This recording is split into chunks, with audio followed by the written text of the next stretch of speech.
الرحمن الرحيم الحمد لله رب العالمين والصلاة والسلام على سيد المرسلين وعلى آله وأصحابه أجمعين أما بعد فأعوذ بالله من الشيطان الرجيم بسم الله الرحمن الرحيم ومن أظلم ممن ذكر بآيات ربه ثم أعرض عنها إنا من المجرمين منتقمون ولقد آتينا موسى الكتاب فلا تكن في مرية من لقائه وجعلناه هدى لبني إسرائيل وجعلنا منهم أئمة يهدون بأمرنا لما صبروا وَكَانُوا بِآيَاتِنَا يُوقِنُونَ صدق اللہ مولانا العظیم۔ وَمَنْ أَظْلَمَ، اس سے بڑا ظالم، اس سے بڑا بے انصاف، اس سے بڑا زیادتی کرنے والا کون ہوگا؟ مِمَّنْ ذُكِّرَ بِآيَاتِ رَبِّهِ، جس کو اس کی رب کی آیات کے ذریعے نصیحت کی جائے، ثُمَّ أَعْرَضَ عَنْهَا، پھر بھی وہ ان سے منہ پھیر لے۔ اس سے بڑا ظالم، اس سے بڑا بے انصاف اور بدبخت کون ہوگا جس کو اللہ تعالیٰ کی آیات کے ذریعے جھنجھوڑا جائے، نصیحت کی جائے، بیدار کیا جائے اور وہ پھر بھی اس کی کوئی پرواہ نہ کرے۔ اللہ تعالیٰ کی آیات سے کیا مراد ہے؟ پورا قرآن کریم اللہ تعالیٰ کی آیات ہے، پورا یہ نظام قدرت یہ اللہ تعالیٰ کی آیات ہے۔ آیات جو ہے یہ آیتن کی جمع ہے۔ آیت کا معنی ہوتا ہے نشانی، آیت کا ایک معنی ہوتا ہے نشانی، آیت کا ایک معنی ہوتا ہے دلیل۔ پوری کائنات اللہ تعالیٰ کی قدرت کی نشانیاں ہیں۔ قرآن کریم اللہ تعالیٰ کی قدرت کی بہت بڑی نشانی ہے، خود انسان اللہ تعالیٰ کی قدرت کی بہت بڑی نشانی ہے۔ قرآن کریم نے فرمایا اگر کسی کو نصیحت کی جائے اللہ تعالیٰ کی آیات کے ذریعے، وہ اس سے منہ پھیرے، اس سے بڑا ظالم کوئی نہیں۔ رسول اللہ صلی اللہ علیہ وسلم کے زمانے میں بھی قرآن کریم آیات اترتی، رسول اللہ صلی اللہ علیہ وسلم کافروں کو سناتے۔ اور بھائی سورۃ توبہ کے آخری رکوع میں ہے، کافر مزاح میں توہین کے لیے ایک دوسرے کی طرف اشارے کرتے کہ یار یہ کیا آیت ہے، مذاق اڑاتے۔ آج بھی میں ابھی عشاء کے بعد مجھے ایک دوست نے مسئلہ پوچھا ایک کلپ بھیج کر کہ مفتی صاحب ایسے شخص کے ایمان کا کیا حکم ہے؟ وہ پتہ کیا کہہ رہا ہے؟ وہ کہہ رہا ہے یار سب سے بڑی توبہ نعوذ باللہ، دل کانپ جاتا ہے۔ وہ کہتا ہے نقل کفر نہ باشد۔ وہ پتہ کیا کہہ رہا تھا؟ وہ کہہ رہا تھا سب سے بڑی بکواس یہ ہے کہ اللہ سے ڈرنا چاہیے، اللہ کا ڈر کوئی چیز نہیں ہے یہ سوائے بکواس کے اور کچھ نہیں ہے۔ میں صاف الفاظ آپ سے ذکر کر رہا ہوں، اصل ہے بندوں کا ڈر۔ کیا کہہ رہا تھا؟ مجھے 3-4 دفعہ سن کے بھی یقین نہ آئے کہ یار یہ کہنے بھی ہماری سیاستدانوں میں سے ایک بدبخت ہے، مجھے لگتا ہے شاید اس حکومت میں اور سے پچھلی حکومت میں کسی وزارت پر بھی رہا وہ خبیث۔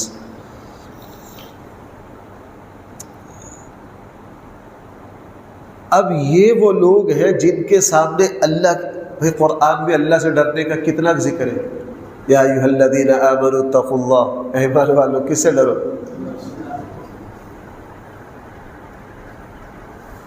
اب قرآن کریم میں پتہ نہیں یہ بات اللہ سے ڈرنے کا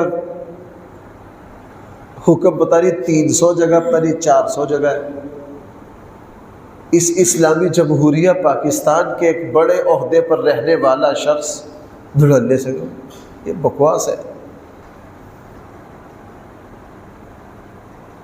یہ وہ لوگ ہیں جن کے سامنے اللہ کی آیات پڑھی گئی اور انہوں نے اللہ کی آیات سے بھائی کیا کر لیا، منہ پھیر لیا۔ قرآن کریم فرما رہا ہے ان سے بڑا ظالم کوئی نہیں۔ اور آگے اللہ تعالیٰ نے جلال میں فرمایا اِنَّا مِنَ الْمُجْرِمِينَ مُنْتَقِمُونَ، بے شک ہم ایسے مجرموں سے ضرور انتقام لیں گے، ایسے مجرموں سے ہم ضرور انتقام لیں گے۔ انسان ایسا بے وقوف ہے، تھوڑی سی اس کی عمر ہے، اس میں بڑھ کے یہ یوں مانگتا ہے شاید صدیہ اس نے آباد رہنا ہے،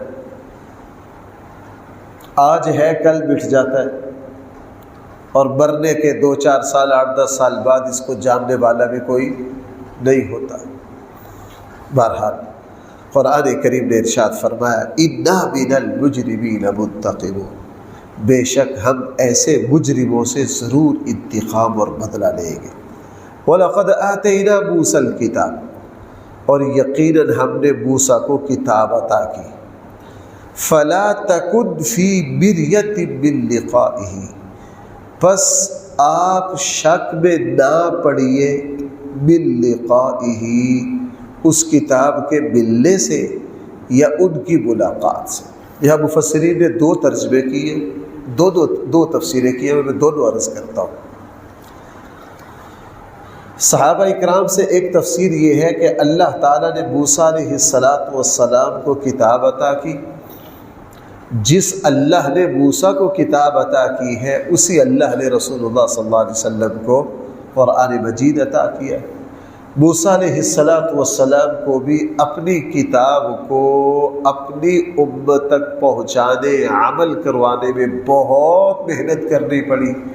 رسول اللہ صلی اللہ علیہ وسلم کو بھی ایسا ہی کرنا پڑے گا، چونکہ خیر اور مثبت چیز پیدا کرنا بڑی محنت کا کام ہے بھائی، فضول چیزیں خود بخود پیدا ہو جاتی۔ ہم چھوٹے چھوٹے ہوتے تھے، ہمارے استاد مثال سے ایک بات سمجھایا کرتے تھے کہ دیکھو بھائی، یہ جڑی بوٹیاں، یہ فضول چیزیں اگری ہو آج کل سامنے ہر جگہ اگی ہوئی ہے کہ نہیں، لیکن آج کل زمیندار جو ہے چاول کی کاشتکاری کر رہا، دیکھو وہ کدو کرتے ہیں، پتہ نہیں اردو میں کیا لفظ بولتے ہیں اس کے لیے، آپ ذرا جا کے دیکھیے زمینداروں کا کیا حشر ہوتا ہے، کیا حال ہوتا ہے، بیکار چیزیں خود بخود ہو جاتی۔ رسول اللہ صلی اللہ علیہ وسلم سے فرمایا اے ہمارے حبیب، ہم نے موسیٰ کو کتاب عطا کی تھی، آپ کو قرآن کریم عطا کر رہے ہیں، دونوں کو دینے والے اللہ ہیں۔ یہ مشرکین مکہ اور عرب کے کافر، ان کو رسول اللہ صلی اللہ علیہ وسلم کو کتاب ملنے پر حیرت ہے، حالانکہ اللہ نے اپنے نبیوں کو بھائی کیا دی ہے، کتابیں دی۔ اس آیت کا دوسرا مطلب یہ ہے کہ ہم فلا تک فی مریۃ من لقائہ، ہم نے موسیٰ کو کتاب عطا کی، پس آپ موسیٰ سے ملاقات کے بارے میں شک نہ کریں۔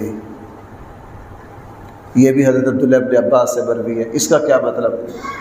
اس کا مطلب یہ ہے کہ ہم نے موسیٰ کو کتاب عطا کی ہے اور آپ کی حضرت موسیٰ سے ملاقات بھی کروائی ہے، آپ شک میں نہ پڑے۔ حضرت موسیٰ علیہ السلام سے نبی کریم صلی اللہ علیہ وسلم کی ملاقات 3 مرتبہ ہوئی۔ بھائی کتنی مرتبہ ہوئی ہے؟ 3 مرتبہ ہوئی ہے۔ صحیح بخاری مسلم میں معراج کے احادیث میں تفصیل آتی ہے۔ اللہ کے نبی نے فرمایا جب معراج پر گیا تو بیت المقدس کے پاس ایک پہاڑی پر مجھے حضرت جبرائیل نے دکھایا کہ موسیٰ علیہ السلام اپنی قبر میں نماز پڑھ رہے اور ان کے گنگرالے بال ہیں، بڑا قد ہے، اور اللہ کے نبی نے ایک عرب قبیلے کا نام لے کے بتایا کہ موسیٰ علیہ السلام کا جو حلیہ تھا نا وہ فلاں قبیلے کے نوجوانوں کی طرح تھا۔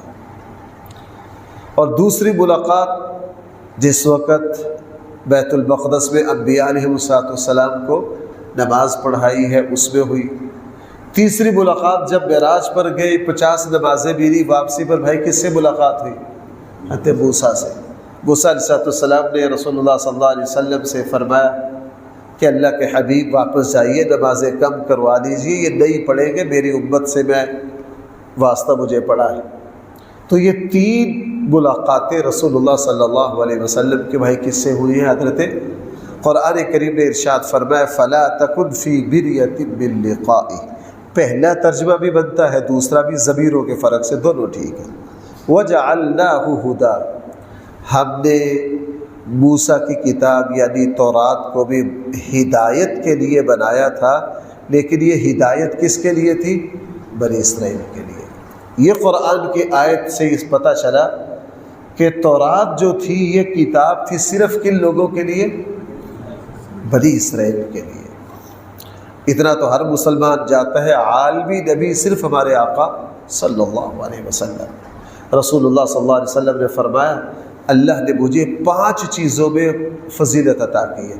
ویسے اللہ کے نبی کی جو فضیلتیں ہیں نا وہ 70-80 ہے، اس حدیث میں 5 بیان کی۔ فرمایا کہ ایک فضیلت اللہ نے مجھے یہ دی کہ مجھے ساری انسانیت کے لیے کیا بنا کر بھیجا؟ نبی بنا کر بھیجا۔ پہلے نبیوں کو اللہ تعالیٰ نے علاقہ یا قوم کے اعتبار سے نبی بنا کر بھیجا۔ رسول اللہ صلی اللہ علیہ وسلم کو اللہ جل جلالہ نے سارے انسانیت کے لیے نبی بنا کر بھیجا۔ اور بھی بہت ساری خصوصیات ہیں۔ اللہ کے نبی نے فرمایا کہ میری امت کے لیے اللہ تعالیٰ نے ساری زمین کو سجدہ کی جگہ بنایا، یعنی ہم کہیں بھی نماز پڑھتے ہیں، اگر کوئی مسجد میں نہ پہنچ سکے کسی مجبوری سے، بھائی وہ کہیں بھی کیا کر سکتا ہے۔ پہلی امتوں میں اس طرح نہیں تھا، پہلی امتوں میں اس طرح نہیں تھا۔ تو اللہ کے نبی کو بہت ساری خصوصیات دی۔ وَجَعَلْنَا مِنْهُمْ أَئِمَّةً يَهْدُونَ بِأَمْرِنَا، اور ہم نے بنی اسرائیل میں ائمۃ رہنما مقتدا بنائے، یہدون بامرنا، جو لوگوں کی رہنمائی کرتے تھے ہمارے حکم سے۔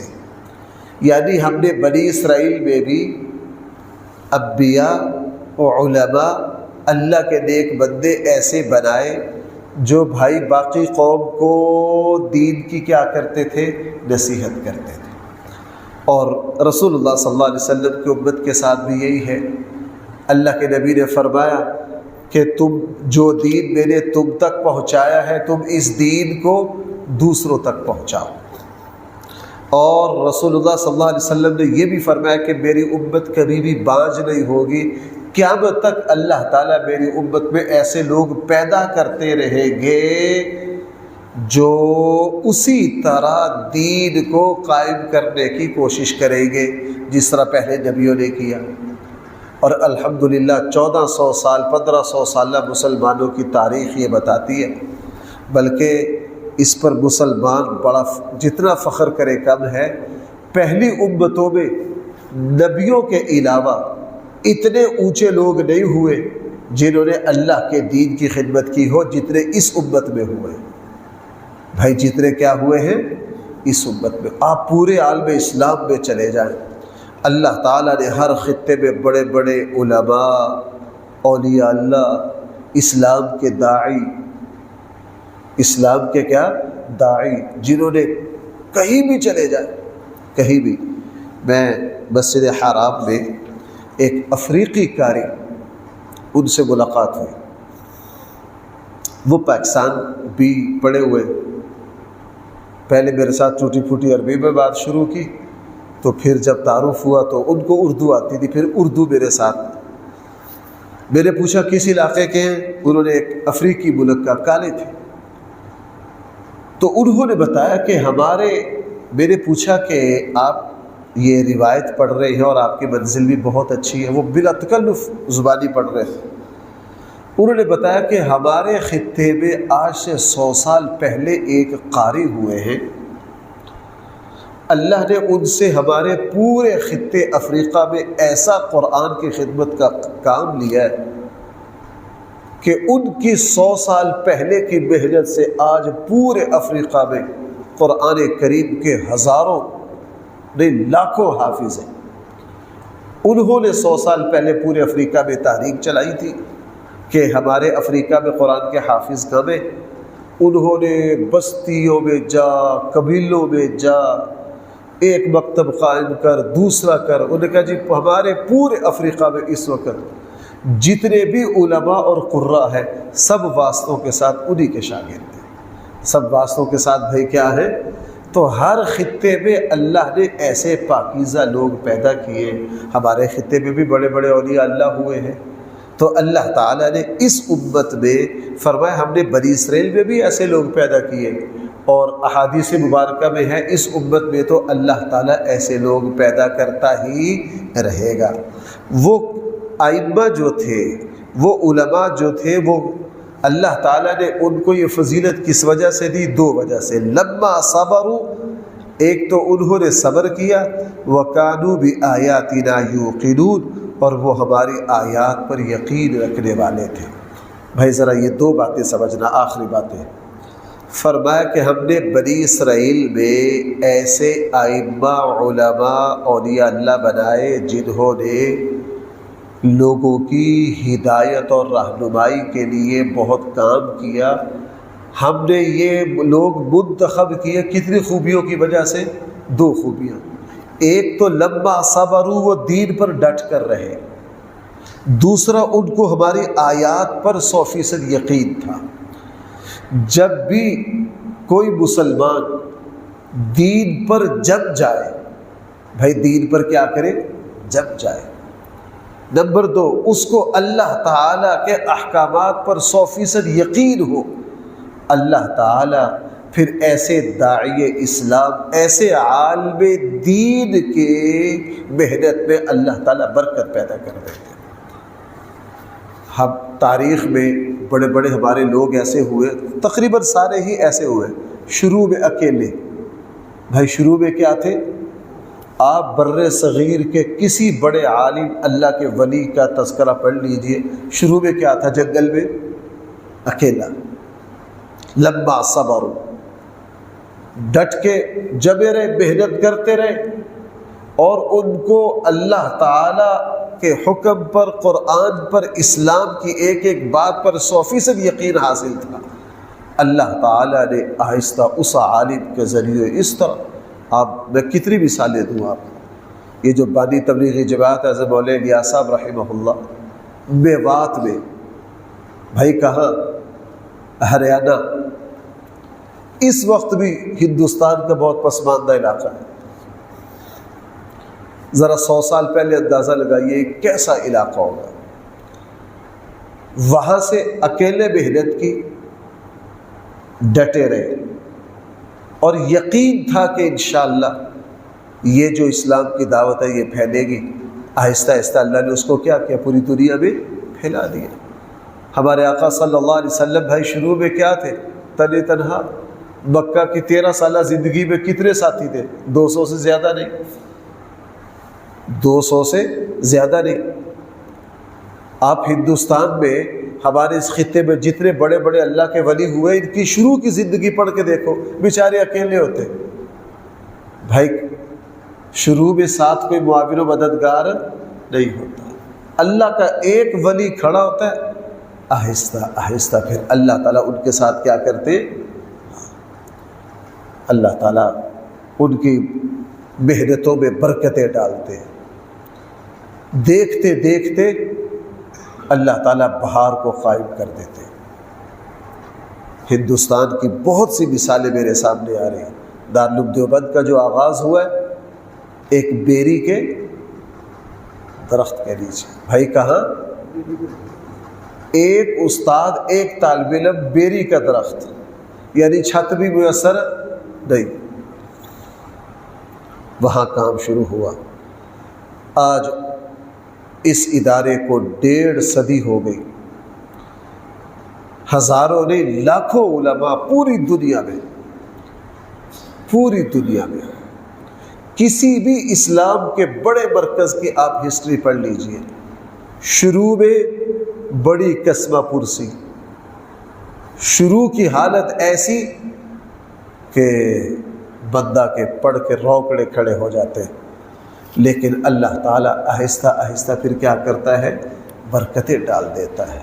میں نے پاکستان میں ایسے دسیوں بڑے بڑے علماء، آج ان کے ادارے، شروع میں جب انہوں نے دین کا کام شروع کیا جنگل میں اکیلے، کسی عام سی جگہ اکیلے، اور آج وہاں جا کے بندہ حیرت میں پڑ جاتا ہے کہ یار یہ دین کا چشمہ تو پوری دنیا میں پھیل گیا ہے، یہ دین کا چشمہ تو پوری دنیا میں پھیل گیا ہے۔ جہاں بھی دو باتیں آ جائیں، مثلا اللہ کی توفیق سے ہمارے اس مسجد میں ہمیں یہاں منتقل ہوئے 17-18 مہینے ہو گئے، لمبا صبر استقامت سے لگے رہیے، اور ہمیں اللہ تعالی ہم جو کچھ کرتے ہیں اس پر 100% یقین ہے۔ انشاءاللہ ہم تو اپنی عمریں پوری کر کے اپنی قبروں میں پہنچ جائیں گے، لیکن اللہ تعالیٰ اس دین کی محنت کو، اس چشمے کو ایسا ایسا کیا کرے گا؟ پھیلا دے گا۔ ہر جگہ اسی طرح، ہر جگہ اسی طرح ہے۔ ہم مدارس میں پڑھے، ہم مدرسوں میں پڑھے، مثلا میں نے جہاں جن استادوں سے حفظ کیا، اور انہوں نے جب اس ادارے کا آغاز کیا تھا، پہلا طالب علم میں تھا ان کے پاس، میری عمر صرف 10.5 سال میری یا پورے 11 سال میری عمر تھی۔ نورانی قیدے سے شروع کیا، بعد میں اللہ نے ایسی بہاریں لگائی وہاں، آج تک سلسلہ چل رہا ہے۔ بھائی آج تک کیا چل رہا ہے؟ سلسلہ چل رہا ہے۔ تو دین کے تمام جو مراکز ہیں، ان کا آغاز بھائی کہاں سے ہے؟ بہت کمزور۔ جس طرح ایک بیل اگتی ہے نا، شروع میں وہ کمزور سی کمپل ہوتی ہے، آہستہ آہستہ اللہ تعالیٰ اس میں کیا کر دیتا ہے۔ اس لیے فرمایا، ذرا اس آیت کو دوبارہ دیکھیے، وَجَعَلْنَا مِنْهُمْ، ہم نے بنی اسرائیل میں أَئِمَّةً، بڑے بڑے رہنما اور مقتدا بنائے۔ وہ کیا کرتے تھے؟ یہدون بأمرنا، جو لوگوں کو سیدھی راہ دکھاتے تھے ہمارے حکم کے مطابق۔ ہم نے ان کو کب منتخب کیا؟ لما صبروا، جب وہ دین پر جم کر رہے۔ میں دین پر کیا رہے؟ جم کے رہے۔ وَكَانُوا بِآيَاتِنَا يُوقِنُونَ، اور ان لوگوں کو ہماری آیات پر کیا تھا؟ 100% یقین تھا، 100% یقین تھا۔ یہ جب دو کام کیے، اللہ جل جلالہ نے پھر ان کی محنتوں میں برکتیں پیدا کر دی۔ اللہ تعالیٰ نے ان کی محنتوں میں کیا پیدا کر دی؟ ہاں، اللہ نے برکتیں پیدا کر دی۔ پھر ان کی آواز کو، آخری بات ہم سب حضرات جانتے ہیں، بیت اللہ تعمیر کیا۔ بھئی دنیا کے سب سے بڑے شہر میں تعمیر کیا تھا بیت اللہ، کہاں؟ بواد غیر ذی سارے۔ اب بیت اللہ جاؤ، تعمیر کر کے کہا ہے اللہ یہاں کون نماز پڑھے گا؟ حضرت ابراہیم نے عرض کیا وَإِذْ بَوَّأْنَا لِإِبْرَاهِيمَ، اللہ تعالیٰ نے کہا ابراہیم اذان تو دو، وَأَذِّن لِلنَّاسِ فِي الْحَجِّ يَأْتُوكَ۔ آپ ذرا، اب بیت اللہ کا آغاز صحرا سے، حضرت ہاجرہ کو اپنے بیٹے کے لیے پانی بھی وہاں سے نہیں ملا، اللہ نے زمزم کا کنواں جاری کیا، اور پتہ نہیں چند مہینے، پتہ نہیں کتنا عرصہ صرف ماں اور بیٹے نے یہاں گزارا۔ کیوں جی؟ ایسا وقت آیا کہ نہیں؟ میں تو وہاں کئی دفعہ خیال آتا ہے، اس مرتبہ بھی صفا مروہ کی سعی کی جو نچلی منزل ہے اس میں بیٹھ کے سوچ رہا تھا، چونکہ اسی زمزم یہاں سے، کہ یا اللہ یہاں وہ وقت جب حضرت ہاجرہ اکیلی ہوگی، حضرت اسماعیل بچہ ساتھ ہوگا، یہ صحرا تھے، چاروں طرف پہاڑ، ریت، یہاں جھاڑیاں، کسی نے سوچا تھا یہاں کیا بنے گا؟ اور اس وقت دنیا میں سب سے زیادہ آمد و رفت لوگوں کی کہاں ہوتی ہے؟ ہوائی سفر سب سے زیادہ حج پر وہاں ہوتا ہے۔ پتہ نہیں دنیا کدھر سے، عام عمرے کے دنوں میں جاؤ حرم اتنا بڑا لگتا ہے، حج کے دنوں میں اللہ ہم سب کو لے کر جائے، جتنے لوگ ہوتے ہیں ان کے مقابلے میں حرم چھوٹا سا لگتا ہے، دنیا پوری نہیں آتی۔ تو بھائی یہی آغاز ہے، یہی بھائی کیا ہے؟ آغاز ہے۔ قرآن کریم نے فرمایا تم دین کے کام کو استقامت مستقل مزاجی سے کرو اور پورے یقین کے ساتھ کرو، اللہ تعالی تمہارے دین کے سلسلوں کو آہستہ آہستہ کیا کریں گے؟ بڑھا دیں گے۔ اللہ تعالیٰ مجھے اور آپ کو صحیح سمجھ عطا فرمائے۔ الحمدللہ رب العالمین والصلاة والسلام علی سید المرسلین وعلی آلہ واصحابہ اجمعین۔ ربنا آتنا فی الدنیا حسنہ وفی الآخرة حسنہ وقنا عذاب النار۔ صلی اللہ تعالی علی خیر خلقہ سیدنا و مولانا محمد وآلہ واصحابہ اجمعین برحمتک یا ارحم الراحمین۔